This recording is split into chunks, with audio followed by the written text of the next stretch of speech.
Bonjour, on se retrouve aujourd'hui pour une nouvelle vidéo consacrée au minimalisme. Comme je vous l'ai dit dans mes précédentes vidéos, j'essaye d'alterner un petit peu les thèmes pour pouvoir continuer à parler de ce qui m'intéresse, mais également proposer de temps à autre, peut-être pas une fois par semaine, mais des choses qui m'inspirent concernant la vision du minimalisme, celle que j'en ai en tout cas personnellement, pour pouvoir en fait partager avec le plus grand nombre des sortes d'inspiration. Et cette vidéo aujourd'hui concernera principalement certaines citations que j'ai entendues. Alors ça peut être dans la rue, ça peut être lu dans un livre, ça peut être des phrases de ma propre création, de ma propre inspiration. Voilà, c'est des choses qui m'ont beaucoup inspirée et c'est un medley en fait de petites phrases qui ont fait germer une graine en moi et qui m'ont permis peut-être d'avancer un peu plus dans la compréhension que j'ai du minimalisme et de l'essentialisme que je veux mettre dans ma vie. La première prise de conscience que j'ai eue concernant le minimalisme, c'est l'idée que si je ne gère pas l'objet que je possède, donc objet, vous entendez ce que vous voulez, quelque chose de matériel qui est dans mon foyer, si je ne gère pas cette chose, un jour quelqu'un le jettera pour moi ou le donnera pour moi. Si je ne suis plus moi capable de m'en occuper ou si je ne suis plus là du tout. Voilà, donc ça c'est vraiment une prise de conscience en me disant si demain je disparaissais, je ne veux pas laisser en fait, je ne veux pas laisser aux personnes concernées la tâche de devoir gérer mon foyer et de devoir vider et trier mes possessions. Je trouve que c'est pas un cadeau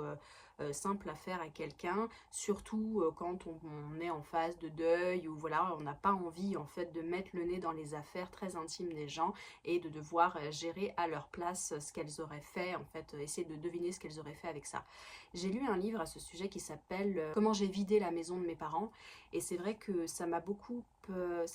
fait réfléchir dans le sens où je m'imagine moi un jour arriver et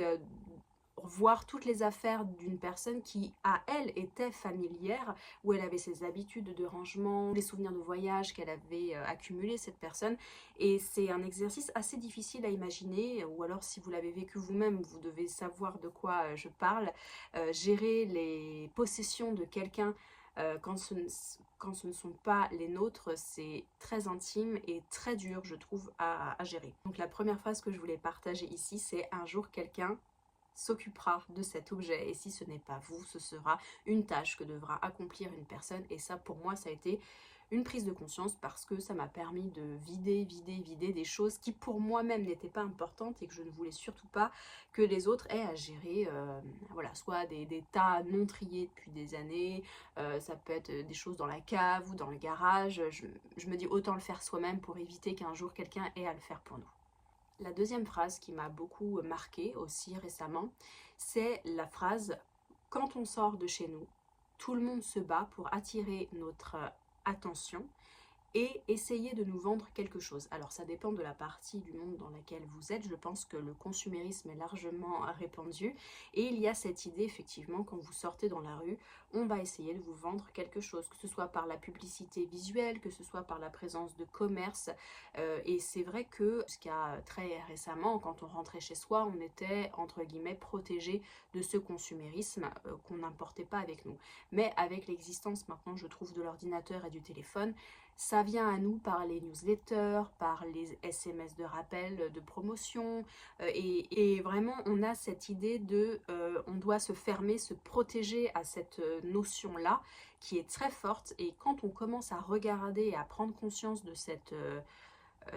existence en fait, on s'aperçoit à quel point c'est dur de résister en fait à la tentation parce que je pense que le marketing et les publicitaires on déploie et on le sait des trésors d'imagination pour capter notre attention qui a considérablement diminué avec le temps et on le voit aussi chez certains enfants aujourd'hui, la capacité de concentration est devenue minime par le fait de scroller sur le téléphone. Même moi j'ai du mal à laisser mon téléphone et à lire ne serait-ce qu'une heure sans avoir la tentation d'aller regarder mon ordinateur ou regarder mon téléphone. Alors j'essaye de mettre de plus en plus le mode concentration pour ne pas être dérangée, pour ne pas être sollicitée, mais c'est vraiment un exercice qui est devenu difficile et de plus en plus difficile, sachant que moi j'ai grandi dans un monde sans téléphone, en tout cas c'est arrivé à la fin de mon adolescence, et on avait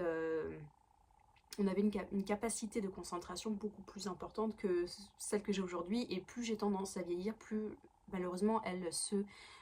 diminue. Donc je dois vraiment faire un travail sur ça pour avoir une pleine conscience par rapport à ça. On est sans cesse stimulé, que ce soit pour notre attention ou pour notre argent, et c'est vrai que ouvrez les yeux et vous allez voir en sortant à quel point on est sollicité. Donc quand on a un business, c'est forcément pas évident, parce que moi la première, quand on travaille dans un certain domaine, on est obligé de communiquer sur ce qu'on fait, on est obligé de se faire connaître, on est obligé de, voilà, de partager des choses par rapport à l'entreprise, et c'est pas forcément évident. Et je crois que j'en ai parlé dans mes anciennes vidéos concernant le minimalisme et réduire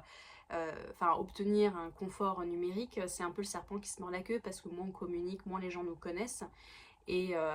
moi, c'est vraiment quelque chose avec laquelle j'ai une ambivalence, parce que ça ne me plaît pas forcément d'être à fond sur les réseaux sociaux, ça me plaît beaucoup moins aujourd'hui.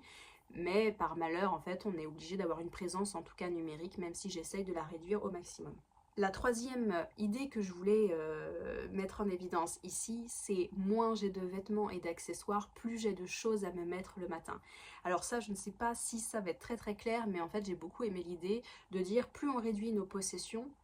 plus on sait ce qu'on va mettre, on connaît les associations qui vont fonctionner. Alors on n'est pas obligé d'avoir un t-shirt et un pantalon, on peut avoir, voilà, ça c'est vous qui déterminez le nombre de possessions que vous souhaitez avoir chez vous. Mais c'est vrai que j'ai remarqué, plus on possède de vêtements, plus la moitié sont mis dans un coin, ne sont pas portés, ou alors il faut se forcer chaque week-end à faire des roulements, à préparer sa semaine pour savoir comment s'habiller le matin et ne pas perdre de temps. Mais c'est vrai que j'ai remarqué que beaucoup de femmes et même d'hommes se mettent le matin devant leur commode, leur dressing, et se disent j'ai rien à me mettre, je sais pas comment m'habiller. Et j'ai remarqué, c'est vrai que beaucoup de vidéos que j'ai regardées ou beaucoup de livres qui abordaient cette idée avaient en commun de réduire et de garder des choses qui vont, en fait, qui sont interchangeables. Donc si vous avez évidemment des choses intemporelles, c'est ce qu'on va garder, qu'on va prioriser en particulier, parce que le marine avec le camel, le marron, le noir, le crème, quelques touches de rouge par exemple. Après c'est vraiment une histoire de matière, une histoire de texture également, une histoire de motif, et plus on avance en fait dans l'âge, en tout cas plus on se connaît, plus on connaît sa morphologie. Même si on a une morpho qui a changé aussi au fil des années, on sait ce qui nous va. On peut essayer de faire au mieux par rapport à soi. Et c'est vrai que moi j'ai réduit considérablement mes vêtements, même si je trouve que j'en possède encore beaucoup aujourd'hui que je ne mets pas en valeur, et ça me désole, parce que ça prend de la place, deux, ça s'abîme, quelque chose qui n'est pas porté, ça prend, voilà, ça prend de la place, ça s'abîme, ça prend la poussière, et puis j'en reviens à mes 6 conseils de la dernière vidéo, c'est-à-dire je les mets en vente, et puis si après ça part pas, je les donne à une association. En tout cas, je m'en sépare, parce que ça ne sert à rien de garder des choses dans un potentiel d'idée de on verra plus tard, si je regrossis, si je remaigris. Pour moi, il faut garder des vêtements qui nous vont pour toutes les saisons, qui sont interchangeables, et on perd beaucoup moins de temps le matin à chercher comment s'habiller. Donc ça vraiment j'ai trouvé mon compte dans cette citation, dans cette phrase, parce que elle résonne beaucoup en moi, et je pense qu'elle résonnera aussi pour beaucoup d'entre nous. La dernière phrase que je voulais aborder ici, elle concerne purement le matériel, et encore, quoique, mais elle concerne principalement les objets qui nous entourent. Et je crois que j'ai vu ça dans un post Instagram il y a longtemps, c'était sous forme de dessin ou de schéma, assez ancien d'ailleurs il me semble. Et en fait le dessin, ça montrait, représenter une pièce, une cuisine par exemple, et il y avait tous les objets du quotidien qui étaient dans la cuisine. Donc c'était une cuisine qui n'était pas franchement minimaliste, elle n'était pas non plus remplie à ras-bord, mais il y avait plein de choses disposées sur le plan de travail comme on a dans toutes les cuisines. Et la légende disait, chaque objet que nous possédons représente une tâche à accomplir. Donc ce sont les représentants physiques d'une tâche à accomplir. Et du coup, mentalement, on ne peut pas, à mon sens, et au sens du dessin, et au sens de beaucoup, je pense, se détendre quand on a des choses apparentes qui nous rappellent sans cesse qu'on doit s'occuper d'elles, qu'on doit les laver, qu'on doit les essuyer, qu'on doit les ranger, qu'on doit les utiliser, qu'on doit, voilà, si on laisse traîner des papiers administratifs, voilà, moi je suis du genre à passer tous les jours devant et à me dire il faut que je m'en occupe, et en fait ça me stresse, et c'est inconscient parce que autant je suis pas quelqu'un qui procrastine, c'est pas du tout un défaut que j'ai, j'en ai d'autres mais j'ai pas celui-ci. Administrativement, j'ai pas de phobie administrative, je suis plutôt proactive, mais c'est vrai que bah, y a des choses, je ne le fais pas non plus dans l'immédiat quand c'est pas urgent, mais c'est quelque chose qui est source de stress, donc je les laisse toujours en évidence pour pas oublier. Mais j'ai remarqué effectivement que je passe devant, en fait ça me crée 1% de stress inconscient. Et du coup ça m'empêche de me focaliser sur la tâche que moi j'étais en train d'accomplir, que ce soit l'écriture ou la lecture ou même la réflexion, parce que ça revient mentalement, pas me hanter, mais ça revient me travailler. Et par exemple pour la cuisine, quand on a une cuisine qui est visuellement occupée, je sais que voilà, mon attention va être attirée par ça et je vais penser à bah, le micro-ondes, il faut le réparer, le frigo, il faut le vider, il faut que je le lave, et voilà, et ainsi de suite. Et en fait, plus on va réduire ses possessions, plus on va pouvoir les ranger, déjà c'est ça, parce que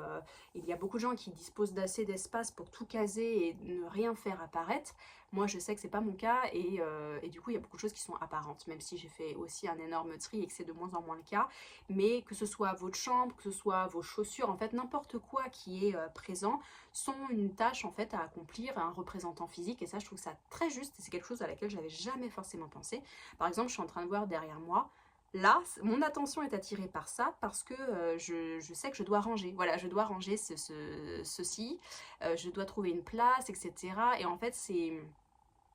un peu pernicieux parce que on n'est jamais fondamentalement 100% relaxé, sauf quand on décide d'un temps à consacrer à cette relaxation, à cette méditation, il faut que ce soit encadré. Mais au quotidien, on a vraiment du mal à se poser et à vider son esprit et à